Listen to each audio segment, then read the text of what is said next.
দীর্ঘ প্রতীক্ষার অবসান পেরিয়ে উদ্বোধন করা হলো গাইবান্ধা কুড়িগ্রামবাসীর স্বপ্নের মাওলানা ভাসানী সেতু। সেতুটির উদ্বোধনের মধ্য দিয়ে দুই জেলার মধ্যে শুরু হলো সরাসরি সড়ক পথে যোগাযোগ। সেতুটির উদ্বোধনকে ঘিরে আনন্দে ভাসছে দুই পাড়ের মানুষ।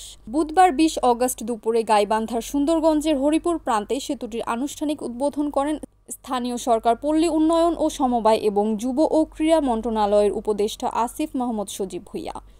আনুষ্ঠানিক উদ্বোধনের পর সেতুটি খুলে দেওয়া হয় দুই পাড়ের মানুষের জন্য। দীর্ঘদিন পর স্বপ্নের সেতুতে আসা যাওয়া করতে পেরে খুশি ছিল দুই পাড়ের মানুষ। দীর্ঘদিনের দুর্ভোগ শেষ হওয়ায় উচ্ছ্বাসিত তারা। তিস্তাপাড়ের বাসিন্দা স্কুল শিক্ষক তৌফিক ইসলাম জানান, দুই জেলার মানুষ আজ আনন্দে আত্মহারা হয়ে পড়েছে।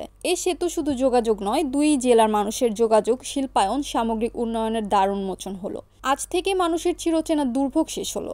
১,৪৯০ মিটার দৈর্ঘ্যের এই সেতুটি স্থানীয় সরকার প্রকৌশল অধিদপ্তর LGED-র নির্মিত দেশের প্রথম বৃহৎ সেতু। সৌদি ডেভেলপমেন্ট ফাউন্ডেশনের আর্থিক সহায়তায় চীনা ঠিকাদারি প্রতিষ্ঠান PC গার্ডার এই সেতুটি নির্মাণ করেছে।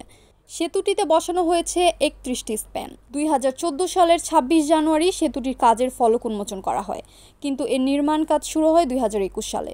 নির্মাণ ব্যয় হয় ৭৩০,৮৫,০০,০০০ টাকা। সাফিনা বিনতে Nasir, NAN TV news desk.